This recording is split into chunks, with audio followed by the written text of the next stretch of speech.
9호선 기계식 자전거 주차장을 둘러싼 논란의 문제점과 해결책은 없는지 이 사건 취재하고 있는 박영찬 기자와 자세한 이야기 나눠보겠습니다. 네, 박 기자, 먼저 앞선 리포트 내용을 짚고 넘어가 보죠. 보고서 내용과 실제 현장 모습이 달라다는 건데 어떤 상황이었습니까? 네, 먼저 기자 본인과 카메라 기자가 취재를 진행한 날짜는 6월 10일입니다. 당시 오전, 오후 송파구 9호선 3단계 구간에 설치된 기계식 자전거 주차장 10기 모두를 살펴봤습니다. 살펴본 결과 석촌역에 설치된 2호기와 올림픽 공원역에 설치된 2호기, 그리고 한성 백제역 1호기, 그리고 중앙보훈병원역에 설치된 2호기에 정비 중이라는 빨간불이 들어와 있었습니다. 그리고 코로나19 때문에 운행을 중단한다는 안내문이 붙어 있었습니다. 그러니까 6월 10일에는 10기 중 4기의 기계식 자전거 주차장을 사용하기 어려운 상황이었습니다. 네, 박 기자. 그런데 6월 11일 서울교통공사가 시의회에 보낸 자료는 현장 상황과는 달랐다는 겁니까? 네, 차이가 있었습니다. 지금 자료 하나를 보실 텐데요. 6월 11일 서울교통공사가 서울시의회 교통위원회 소속 시의원에게 보낸 자료입니다. 예. 기계식 자전거 주차장 고장 조치 현황인데 석촌역 2호기와 중앙보훈병원역 2호기에 정상 운영이 불가능한 상태로 기재되어 있습니다. 이외에 다른 역에 설치된 기계식 자전거 주차장은 정상 운영된다고 나와 있습니다. 이 보고 내용이 맞는지 6월 11일 오후에 현장을 가봤는데 한성 백제역 1호기와 올림픽 공원역 2호기에 정비 중이라는 빨간불과 함께 운행을 중단한다는 안내문이 붙어 있었습니다. 쉽게 이해가 되지 않는데 그럼 서울교통공사가 서울시의회에 왜 다른 내용을 보고한 겁니까? 네, 보고 내용과 달라서 실제 현장 상황과 보고 내용과 달라서 다른 내용을 보고한 것 아니냐 이렇게 얘기할 수도 있겠지만 그렇다고 얘기해서 딱 잘라 말하기는 조금 어려워 보입니다. 네. 서울교통공사는 한성 백제역 1호기와 올림픽 공원역 2호기에 이용률이 저조해서 기계 가동을 일부러 중단한 것이라고 밝혔습니다. 기계 고장으로 운영을 못한 건 아니란 얘기입니다. 공사 측은 정상 운영의 기준을 놓고 고장난 것이냐 아니냐가 아니라 가동할 수 있느냐 없느냐의 잣대로 판단했다는 건데 실제 현장에선 시민들이 이용할 수 없었던 데다가 정비 중이라는 표시까지 해둔 상황이었기 때문에 보고에 더욱 신중했어야 하는 것 아니냐는 비판에선 자유로울 수 없어 보입니다. 더군다나 입법기관을 상대로 하는 지금과 같은 상황이었다면 단어나 표현 하나 때문에 이 허위 보고 논란을 자초할 수도 있었기 때문입니다. 예. 네, 그렇군요. 그럼 다음 문제로 넘어가 보겠습니다. 지금 유지 보수에서도 문제가 제기되고 있다고 하는데 이건 또 어떤 내용입니까? 네, 지금 현재 이 유지 보수 관련 내용과도 지금 논란이 일고 있는 상황인데요. 먼저 문건 하나를 보시겠습니다. 네, 지금 보시는 문건은 기계식 자전거 주차장의 유지 보수를 관리하는 업체가 주차장 제작사에 보낸 문건입니다. 예.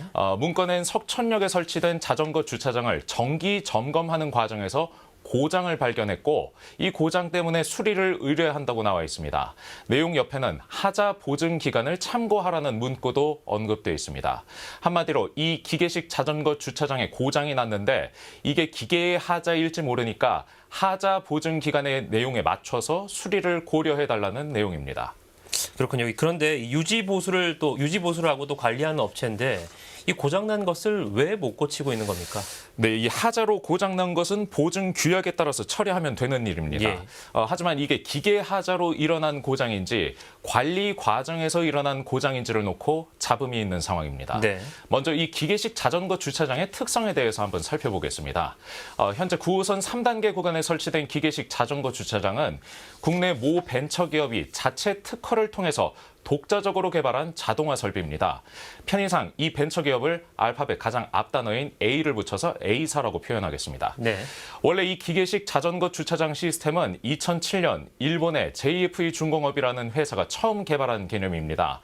이후 국내 엘리베이터 대기업 등에서 기술 제휴 형식으로 일본 회사들의 기술을 가져다 썼는데 다양한 크기의 자전거가 사용되고 있는 국내 환경과는 맞지 않아서 우리 시장에서는 널리 쓰이지 못했습니다. 국내 A사는 이런 일본 제품의 단점을 보완한 제품을 개발하고 생산하고 있는 곳입니다. 앞서 말씀드린 자체 특허와 기술력으로 기계식 자전거 주차장을 만들고 있는 업체인 겁니다. 바꿔 말한다면 이 9호선 3단계 구간에 설치된 기계식 자전거 주차장은 A사가 아니면 타 업체가 손대기 어려운 것이라는 얘기입니다. 그럼 A사가 만든 이 기계식 자전거 주차장은 A사가 관리가 가능하다는 건데 왜 다른 업체가 이 유지 보수 업무를 하고 있다는 겁니까? 네, 저 역시도 이 취재를 하면서 그 부분이 가장 의문스러운 부분이었습니다. 이와 관련한 또 다른 문건을 보시겠습니다. 네, 지금 보시는 문건은 9호선 3단계 구간의 기계식 자전거 주차장 관리 운영에 관한 문건입니다. 예. 2019년부터 본격적으로 운영이 되기 시작했으니까 자전거 주차장 가동 초기에 작성된 문건이라고 보시면 됩니다. 보시면 용역 업체 선정과 관련해서 제작 업체와 수의 계약을 추진한다고 언급되어 있습니다. 아래에는 9호선 3단계 구간에 설치된 기계식 자전거 주차장은 A사가 제작 설치하고 해당 분야의 전문 기술을 보유하고 있다면서 A사와의 수의 계약 근거를 덧붙여놨습니다. 정리하면 2019년부터 서울교통공사도 기계식 자전거 주차장의 관리를 위해서 A사와의 수의 계약 필요성이 있다는 것을 인지하고 있었다는 뜻으로 풀이되는 대목입니다. 네, 박 기자, 그렇다면 이 문건 이후에 유지보수 계약은 어떻게 진행되고 있습니까? 2019년엔 A사가 진행을 했고 예. 2020년엔 다른 회사 타사인 B사가 맡았습니다. 그리고 올해 또한 타사인 C사가 맡고 있는 것으로 파악이 됐습니다. 예. 이 부분에 대해서 서울교통공사는 자신들조차도 운영 초기부터 A사와의 수의 계약이 필요함을 인지했음에도 계속해서 다른 회사와 유지보수 계약을 맺어온 겁니다. 왜 이렇게 유지보수 업무를 진행하고 있는지 물어봤더니 서울교통공사 관계자는 자세하게 잘 모르겠다고 답했습니다. 네, 자세하게 잘 모르겠다니 71억 원에 들인 기계를 놓고 좀 무책임한 답변은 아닌가 잘 모르겠습니다. 이 외에도 기술 유출 논란이 있다고 하는데 이건 또 무슨 내용입니까? 네, 이 부분이 서울교통공사와 이 A사가 가장 크게 갈등을 빚고 있는 부분입니다. 다음으로 보실 자료는 2021년 유지보수 업체 선정을 앞두고 2020년 12월에 서울교통공사가 낸 유지보수 용역 공고문입니다. 서울교통공사는 2021년 유지보수 공고를 내면서 기술 지원 요구에 적극 협조하여야 합니다라고 언급했습니다. 이를 근거로 공사 측은 A사가 기계식 자전거 주차장 설비 소프트웨어에 비밀번호를 알려줘야 한다는 입장입니다.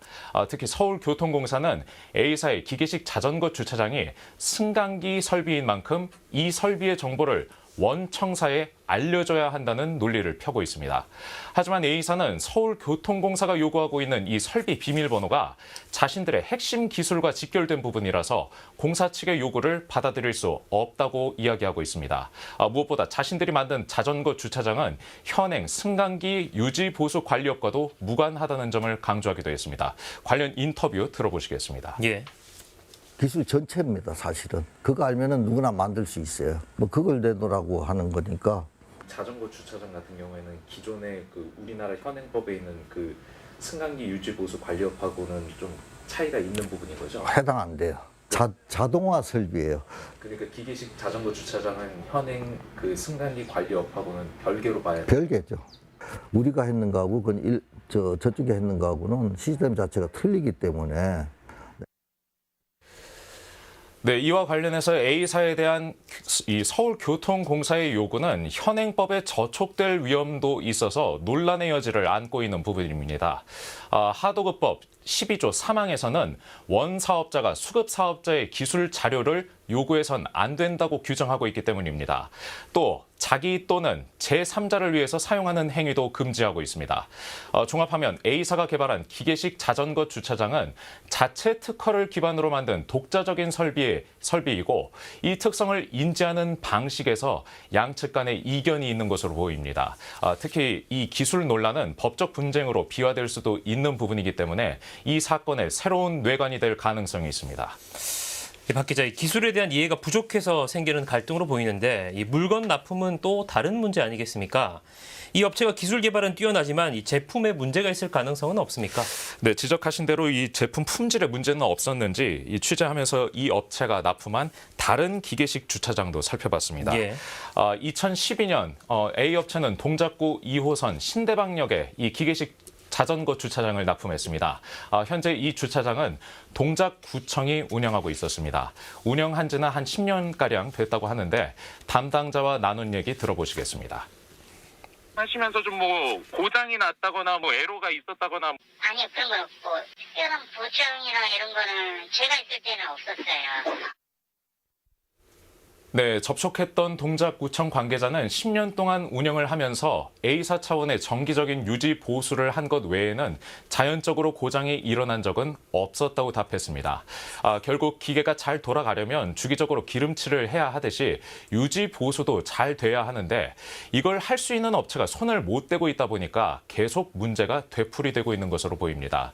그리고 이런 여파가 계속되다 보니까 제품에 대한 평판이 시장에 나쁘게 전달돼서 A사 또한 상당한 경영난을 겪고 있는 것으로 보였습니다.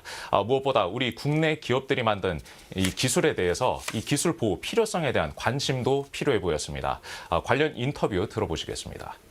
비대면에 가장 적합한 자전거 주차장인데 오히려 코로나 핑계대고 안 쓴다 하고 공기업이 뭐 조그마한 회사 지금 사실은 거의 뭐 망하게 하는 정도까지 지금. 그래서 입찰 단가뿐만이 아니고 그런 기술력이 있는 회사인지 그게 가장 큰 핵심이 아닌가. 운영 주체, 그다음에 유지 보수 관리 주체를 확실할 필요가 있다고 생각을 합니다. 네, 이 기계식 자전거 주차장이 9호선을 이용하는 시민과 또 주민들을 위해서 설치된 것이고 예산으로 71억 원이라는 금액이 투입이 됐기 때문에 근본적인 대책 마련이 또 필요해 보이는 대목입니다. 네, 결국 시민 편의를 위해 조성된 시설인데 이 제대로 운영되지 못하는 것은 물론 또 여러 가지 논란으로 인해서 마음까지 불편해지는 건 아닌지 그런 생각이 듭니다. 박영찬 기자 잘 들었습니다.